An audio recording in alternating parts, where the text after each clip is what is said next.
Hi guys, welcome back. We're up to page 3 of our sampler stitch book. For those of you who are new, we've been working on a stitch book where we practice some stitches and then use those stitches in a picture, and we'll be combining all these pages into a book later on. And if you're just here to learn the stitches, welcome. If you'd like to know more about the sampler stitch book, have a look at our previous videos. You'll find a lot of information there. Okay, so, excuse me, seem to be a bit croaky today. This week we're going to start working on some totally different stitches. The last 2 pages we've looked at straight stitch and then turning that into a running stitch and back stitch and grids and crosses and using straight stitch in a very multitude of different ways to create multitude of different types of stitches. This time round we're doing some totally different stitches that can be used in very different ways and are not necessarily based on a straight stitch. So if you're new and you've not been with us before, there's a template underneath for these 2 stitches if you would like to use that. If not, just feel free to do it of your own accord. Linen fabric with interwoven, with a woven, interface. Let me get that right. Just plain linen fabric, just from a fabric shop. I've not bought anything from any speciality embroidery shop or anything like that. I am sorry for my voice today, very croaky. I've just used a felt tip pen to transfer the template on. Again, the threads that we're using are going to cover all our markings, so we don't need to use any special embroidery pens that are going to evaporate or disintegrate with heat or anything like that. The threads I'm going to be using, I'm doing things a bit different this week. Rather than using all one colour palette, I'm going to go a bit different. So we have 3 colours here. This is from the Dye to Craft colour range that you can find on our Etsy shop. We have Coreopsis, which is a lovely little yellow flower that grows up and down the mountains every spring and becomes this beautiful orange colour when naturally dyed. Eucalyptus leaves, a lovely stable in any natural dyers palette, a lovely yellow. And then this greeny gold colour is actually marigold flowers, which I grow myself, and it's been pre-mordant with copper, so we end up with this sort of goldeny greeny colour. So these are all a 2-ply merino wool, which I, like I said, hand dye myself. If you don't want to use these, obviously, if you're just practicing and playing, you might not want to be spending money, so any 2-ply wool will do. If you don't have any 2-ply wool embroidery thread, the other way to go maybe might be a Pearl 5 cotton, something that's thick enough to cover these lines without you seeing them, because all the spacing and everything I do is sort of aimed towards this type of thickness. So yeah, Pearl 5 might be a little bit thinner, but should be about the closest you're going to get. Alright, so the other difference we're going to do this fortnight, over the next few weeks, normally we do 1 page where we do a few stitches and then 1 picture that uses those stitches all onto the same page. This time round we're going to switch it up a bit and we are going to do a whole page full of stitches, and then we'll do a picture on the next page over the whole page using those stitches. So we're really going to have a good intensive 3 or 4 weeks of learning some totally new stitches and then a way to play with them. Okay, so we shall begin with this week with a feather and fly stitch are the 2 stitches we're going to play with this week. and I shall just get myself a needle all sorted out and we'll come back and give that a go. Alright, so we're ready to go. I'm starting off with the marigold dyed thread, and we're going to be working on what's called a fly stitch.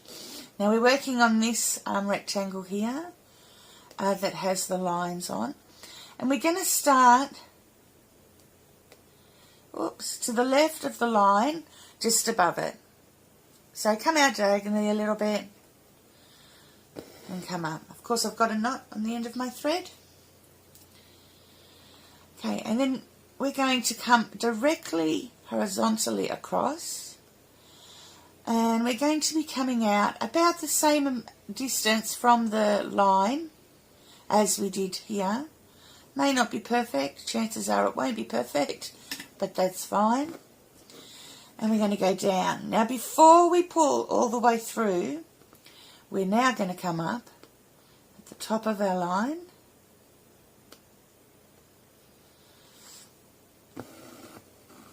And now we can pull through. And then we'll come down a little bit, about the same sort of length as what we've used for our diagonals. Again, it doesn't need to be perfect, you're just learning. So let's start. Best way to learn is to start and make mistakes, so don't worry if your spacing is not perfect. Now again, we're going to go out to the side. We're going to come up, you know, not far, sort of nearly horizontally from the bottom of the last stitch.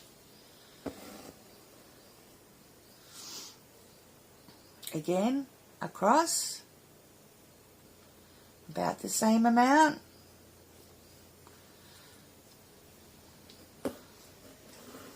Again, remember, let's not pull all the way through. We want to now come up at the bottom of our last stitch.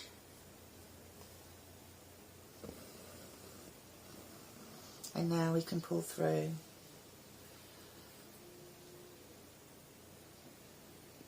And then go down. So there you go, 2 fly stitches. We will just continue this.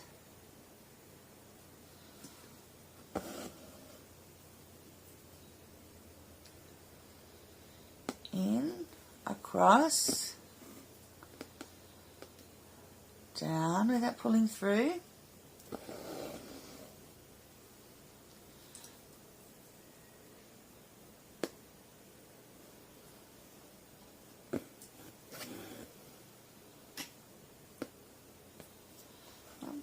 There we go.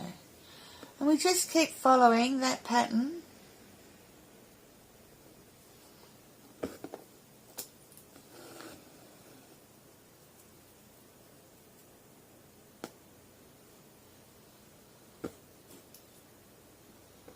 All the way down.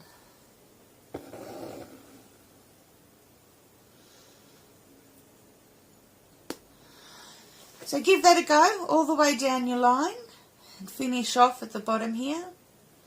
And I'll come back and we'll have a little play with it in different variations down the next line. Okay, so we've done a full line of our fly stitch. Now what we're going to do with this line is play with it a bit and change it up. And you don't have to do exactly what I do. You can play with it whichever way your imagination wants you to play with it. There's no right or wrong. It's just about having a fun and experimenting. So I thought the first thing I would do, like all these elements can be varied. The width can be varied, the lengths can be varied to give you different effects. So I thought the first thing I would do is maybe start off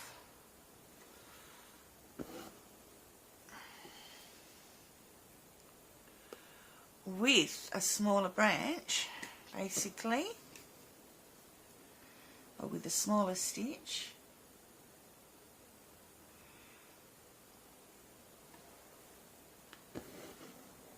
So this is all about you just getting a feel for what you can do with the stitch. No right or wrong.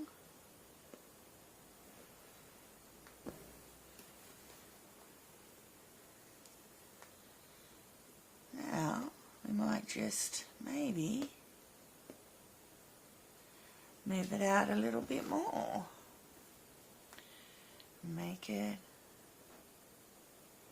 a little bit wider.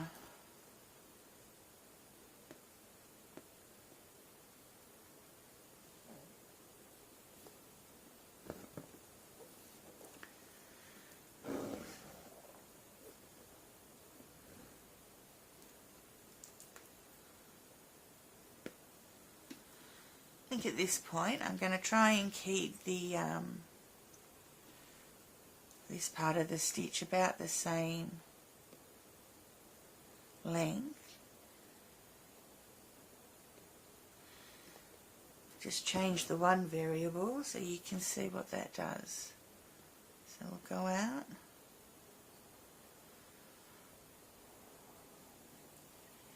A good way to use this stitch is to sort of use it inside a leaf shape. If you've got it inside a leaf shape, you can then use these. Hopefully you could see there, if you had an outline that sort of then came round, you can use these to depict the veins that are inside.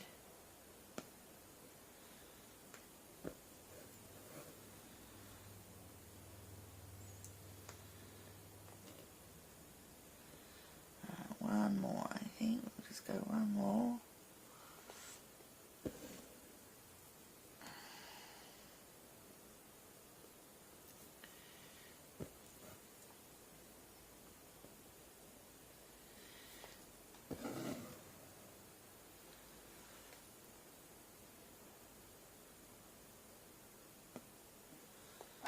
So there's one way that you can play around with it. There's my, sorry if you can hear my dog barking in the background. Obviously there is someone walking past the front gate. God forbid.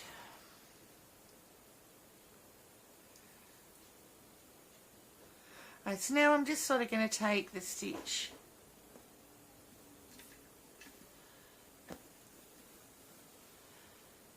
down a little bit and do the reverse.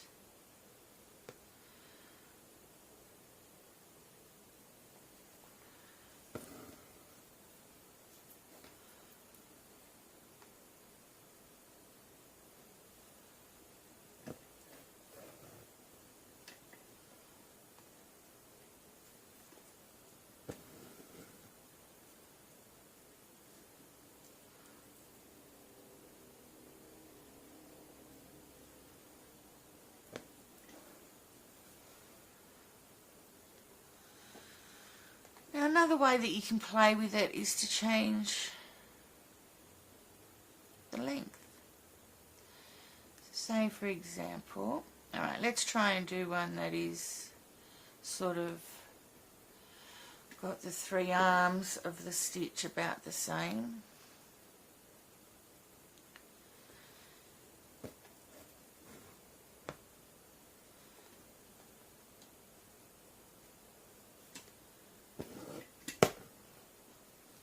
Oh, what did I do there? Oh, there we go. There's a different way. See, it wasn't even what I was planning. It's what I've done. Here, we've changed the angle of this. So rather than having it up here, we've gone out that way more with a very low V. Might just do a couple of those. And that just gives you... So we're only just slightly above the bottom of the last stitch. And of course you can do the opposite. You can do a really big V in comparison to the stem.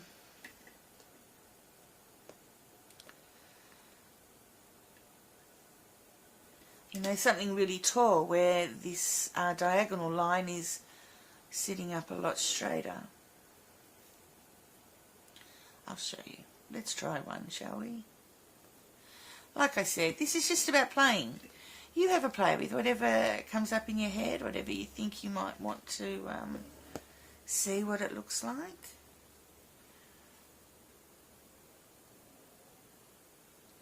This is all about you having a chance to experiment. So what if we go back all the way up to here?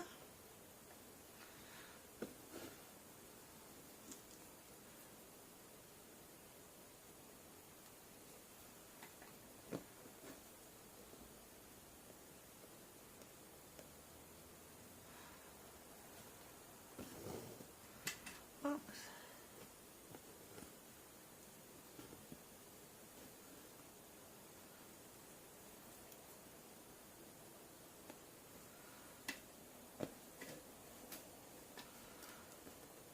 A little twisted.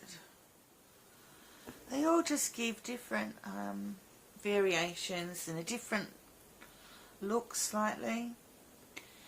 It also shows that you can use them either as an individual line or as a filler stitch where you fill in the shape. Okay, so the next thing we might try is to have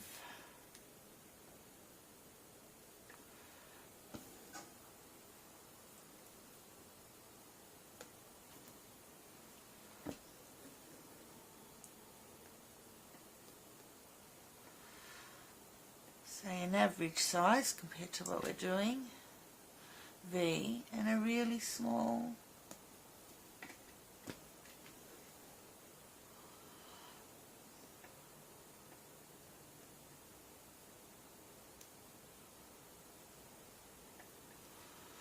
basically when you do it this close together, it really is then becoming a very tight filling stitch.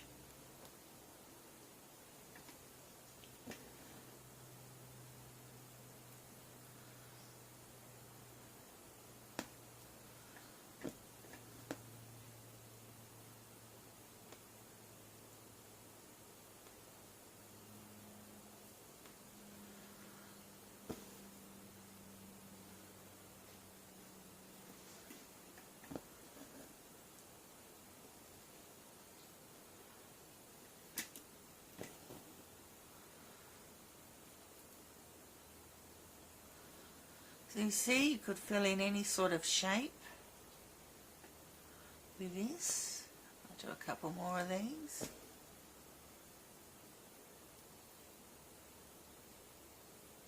I think it sort of looks a little bit like just having those three there, a bit like the armband on a soldier's uniform as well. Like, so many different ways you can use the stitch.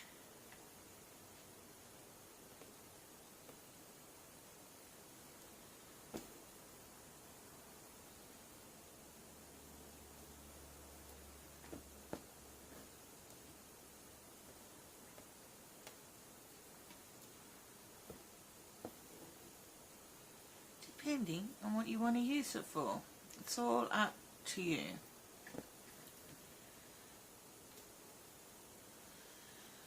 Alright, so there's just a few different ways you can get a bit of variety. You can widen the stitch, narrow the stitch. You can have a very low V, fairly straight V. You can have a very tall V. And then you can have a very small stem, which gives you some very closed off stitches. So there's different ways that you can use the stitch and different ways in which you can do the stitch. Like I said, this is quite a common way for a leaf to show the stem of a leaf. And we're actually going to be using it in a different way when we do our picture. I've already sort of got an idea of it in my head.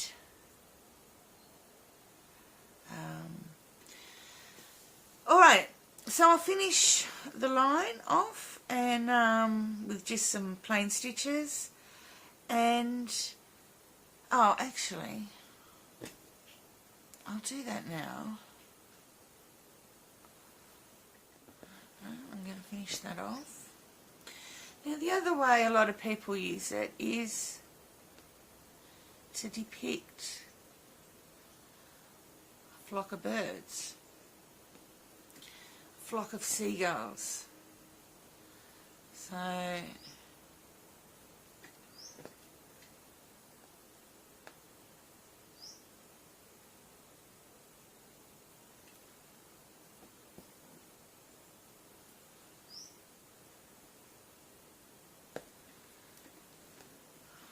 or even some, you know, you're just doing one of those sort of pencil drawings in stitch.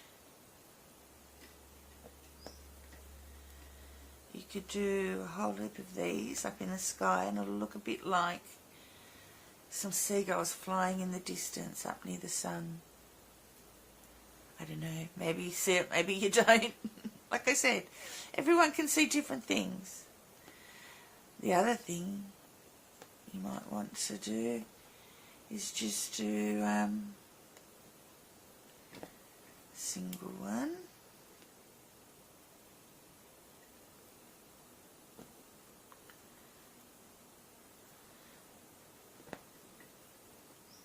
And you've sort of got a dandelion blowing off a dandelion flower. You know, the flowers that you blow on, and all these little, is that what it is, a dandelion? All these little white fluffs go up into the air, and they're seeds.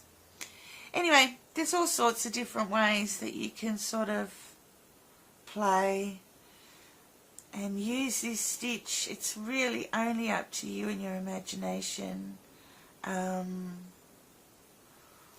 what you might or might not see when you're playing around with it. What comes across for you. Have a little play and see what comes up. Alright, I'll be back soon to do the feather stitch, which is what we're going to do in the next square.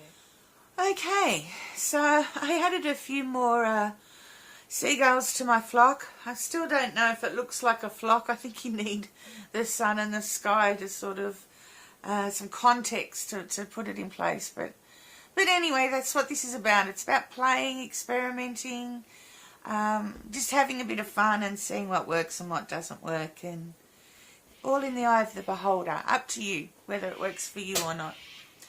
Alright, so the next thing we're going to work on is the feather stitch. Now this is very similar to the fly stitch in the fact that we're going to come up and then down at a little distance horizontal to each other.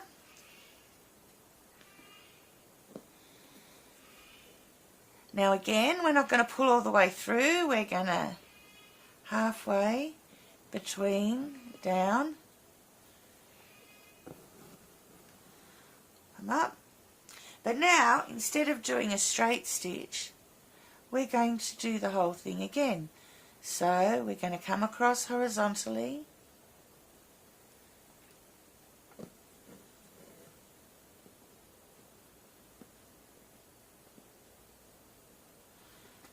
down and through. Now we're going to do the same thing but go in the opposite direction.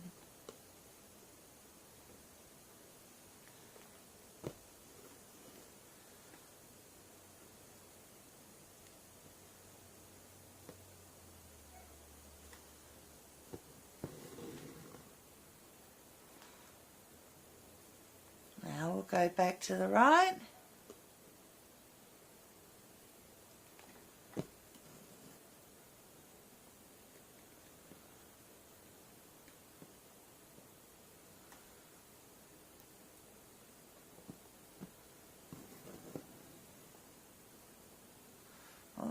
might not have come down really enough for that, but anyway.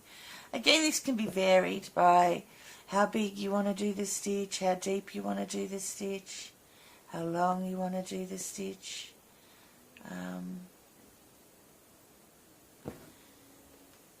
And then it can also be varied by how often you do the stitch in each direction. So for example,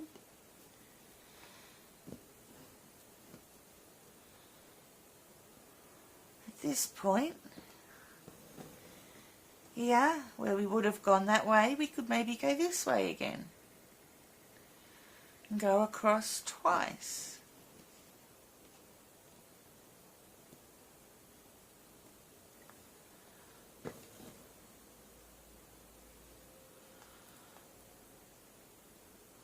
Now I'm going to go across this way twice as well.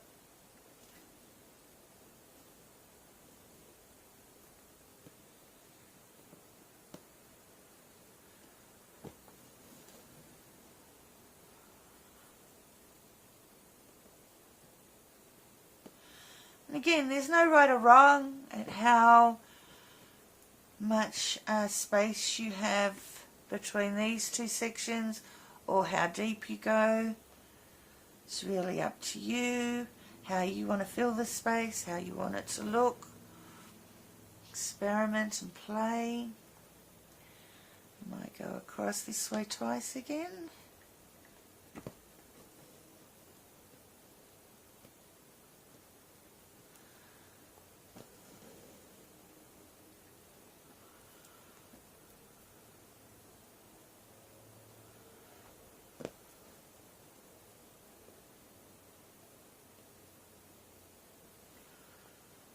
Oh, I've only done once that way. Okay.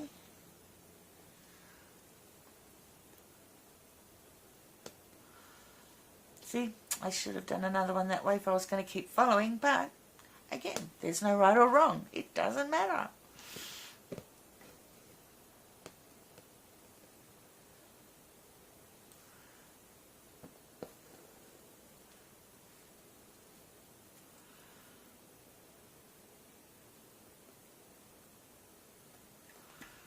There is really up to you how you want to use this stitch. It's just a case of, I'm going to go across this way again, of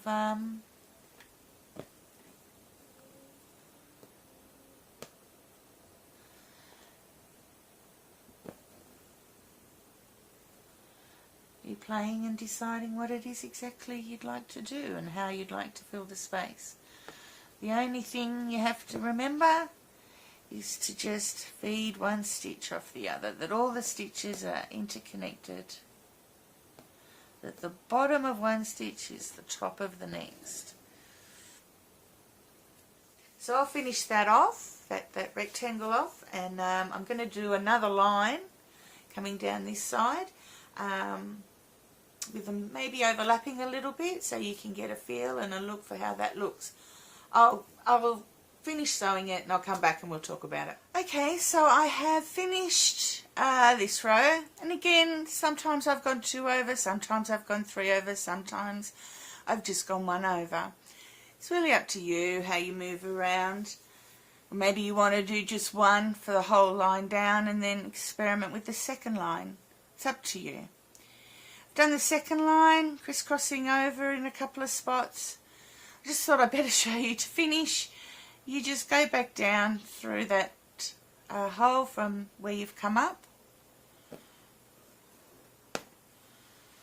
and there you go, all finished. So that's the feather stitch. I don't know if that is reminding you of something and maybe giving you a little bit of a hint of where we might be going for our larger picture, but I'll keep that under wraps for now. I'll see you next week for a couple more stitches. Bye.